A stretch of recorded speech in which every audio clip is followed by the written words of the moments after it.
Albania থেকে Greece যাবেন নাকি ইতালি, কোনটা ভালো হবে? অনেকেই প্রশ্ন করেছেন আমাকে মেসেঞ্জারে যে আলবেনিয়া থেকে গ্রিস যাব নাকি ইতালি।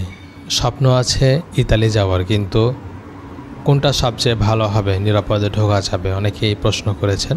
তো সেসব বিষয়গুলো নিয়ে আজকে কথা বলবো এবং বাংলাদেশ থেকে বর্তমানে আলবেনিয়া আসা যাচ্ছে কিনা কিংবা পারমিট বের হচ্ছে কিনা এসব বিষয়গুলো নিয়ে কথা বলবো। আপনারা শেষ পর্যন্ত দেখুন আলবেনিয়া হচ্ছে ইউরোপের একটি নন সেনজেন দেশ। এর আগে যেমন রোমানিয়া, ক্রোয়েশিয়া, বুলগেরিয়া এগুলো কিন্তু নন সেনজেন ছিল, এখন বর্তমানে এগুলো সেনজেন হয়ে গেছে।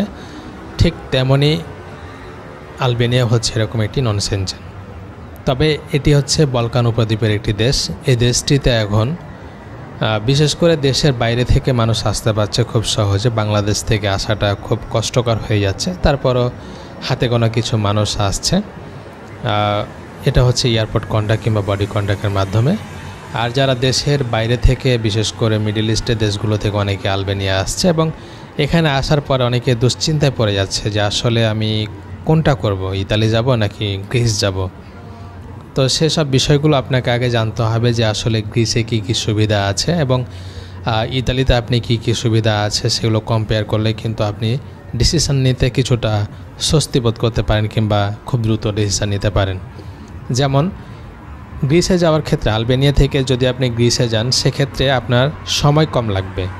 আলবেনিয়া থেকে গ্রিসে যেতে হয়তো আপনার কয়েকদিন সময় লাগবে, আপনি চলে যেতে পারবেন ইজিলিভাবে, হেঁটে যেতে পারবেন অথবা ট্যাক্সিতে যেতে পারবেন। এবং হেঁটে যাওয়াটাই কিন্তু সবচেয়ে শ্রেয়, কারণ একদম লাগালাগি বর্ডার আছে।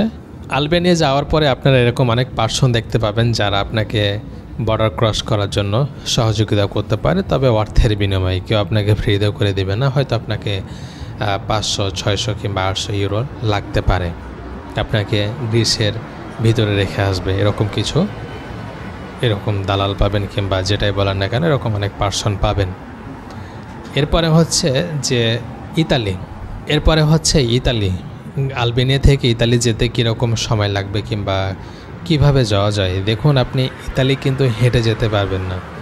ইতালি দুইভাবে যাওয়া যায়, একটা হচ্ছে সাগর পথে আর একটা হচ্ছে আপনার ট্যাক্সিতে। কয়েকটি দেশ হয়ে আপনাকে ট্যাক্সিতে যেতে হবে। তো এর মধ্যে হচ্ছে আপনার আলবেনিয়া যে পাশের দেশ আছে মন্টিনিগ্রো, সেখান থেকে কসোভো, তারপরে ক্রোয়েশিয়া, তারপর সেখান দিয়ে আপনাকে ইতালিতে প্রবেশ করাবে স্লোভেনিয়া হয়ে। এটা হচ্ছে আপনার যে ট্যাক্সি রুট। এখানে আপনাকে একটি দেশ হয়তো 2-3 দিন করে থাকতে হতে পারে, তবে এটা একটা লম্বা প্রসেস, হয়তো আপনার 15 থেকে 20 দিন লেগে যেতে পারে আপনার এই ইতালি যেতে। তবে আপনি আলবেনিয়া থেকে গ্রিসে যেতে খুব সহজে পারবেন এবং এটা কিন্তু ইজি একটা ওয়ে।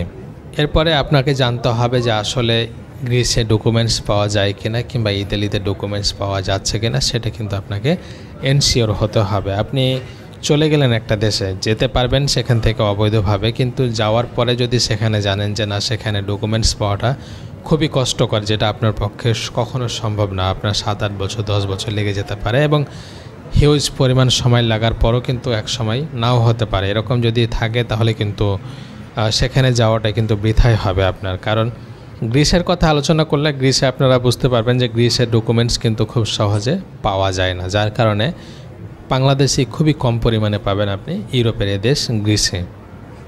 গ্রিস থেকে অনেকেই অবৈধভাবে কিংবা বৈধভাবে তারা চলে যায় সেন্ট্রাল ইউরোপের দিকে। অবৈধভাবে তারা চুক্তি করে 3000, 3500 ইউরো সেখান থেকে দিয়ে চলে যেতে পারে সেন্ট্রাল ইউরোপে। অথবা আপনি সরাসরি আলবেনিয়া থেকেও কিন্তু ইতালি যেতে পারবেন এবং ইতালি কিংবা ফ্রান্সে গিয়ে সেখানে বৈধতার জন্য অ্যাজালাম করতে পারবেন। এখন ডিপেন্ড করছে আপনার ওপর, আপনি কোনটা করবেন কিংবা আপনার আর্থিক সামর্থ্যের ওপরে ডিপেন্ড করছে। কারণ আপনি চাইলে যে আপনি যেতে পারবেন এমন কোনো কথা নেই। আলবেনিয়াতে আপনাকে কয়েক বছরও থাকতে হতে পারে, কারণ বাড়িতে যদি আপনার সেরকম আর্থিক অবস্থা ভালো না থাকে তাহলে কিন্তু আপনি সহজে মুভ করতে পারবেন না। সেখান থেকে আপনাকে ইতালি যাওয়ার জন্য হয়তো কমপক্ষে 3 থেকে 4 লক্ষ টাকা কিংবা 4.5 লক্ষ টাকা মতো খরচ করতে হতে পারে আলবেনিয়া থেকে। আর যদি আপনি গ্রিস যেতে চান সেক্ষেত্রে আপনার খরচ হবে হয়তো 1000 ইউরো, যেটা 1 লাখ থেকে 1.5 লাখ টাকার মধ্যে হয়ে যাওয়ার সম্ভাবনা রয়েছে।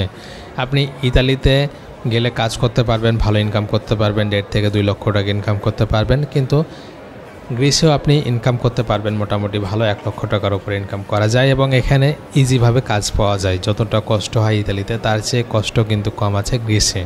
আপনারা গ্রিসে খুব সহজে কাজ পেতে পারেন, তবে ডকুমেন্টসের দিক দিয়ে কিন্তু পিছিয়ে রয়েছে গ্রিস। এজন্য মনে করা হয় যে কিংবা যারা যাবেন অবশ্যই আপনারা সেরকম সিদ্ধান্ত নিতে পারেন যে আসলে আপনার জন্য গ্রিস ভালো হবে নাকি ইতালি ভালো হবে। ইতালিতে বৈধ ডকুমেন্টস না হলে কাজ পাওয়াটা খুবই মুশকিল হয়ে যায়। সেখানে আপনি হয়তো 1000 থেকে 800 ইউরো পর্যন্ত আপনি ইনকাম করতে পারবেন এবং গ্রিসে যদি আপনি ইনকাম করেন এখানে 1000-1200 ইউরো আপনি ইনকাম করতে পারবেন এবং এখানে পুলিশের ঝামেলা কিন্তু খুবই কম, বিশেষ করে কোম্পানিতে কাজ পাওয়া যায়। কিন্তু ইতালিতে খুব কাজ পাওয়াটা কষ্টকর হয়ে যায়। এখন আপনারা সিদ্ধান্ত নিতে পারবেন যে আসলে আপনি আলবেনিয়া থেকে গ্রিসে যাবেন নাকি ইতালি যাবেন। অনেকে প্রশ্ন করেছিলেন, সে প্রশ্নগুলো আপনাদের সাথে শেয়ার করার চেষ্টা করলাম।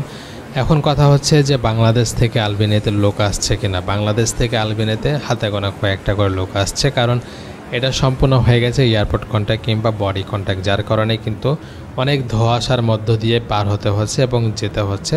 এজন্য আপনাদের একটা লম্বা সময় গুনতে হচ্ছে এবং পার করতে হচ্ছে, অতিবাহিত করতে হচ্ছে। যে বাংলাদেশ থেকে মিডল ইস্ট থেকে আবার যেতে হচ্ছে আপনাকে আলবেনিয়া, সেটা লম্বা একটা ওয়ে হয়ে যাচ্ছে, যার কারণে সমস্যা হচ্ছে। তবে বাংলাদেশ থেকে খুব দ্রুত যাওয়া যাবে এরকমটাই আশা করা যাচ্ছে এবং খুব শীঘ্রই কিন্তু আপনাদের এই আলবেনিয়ার যে দেশের কার্যক্রম সেটা কিন্তু খুব দ্রুত চালু হয়ে যাওয়ার সম্ভাবনা রয়েছে।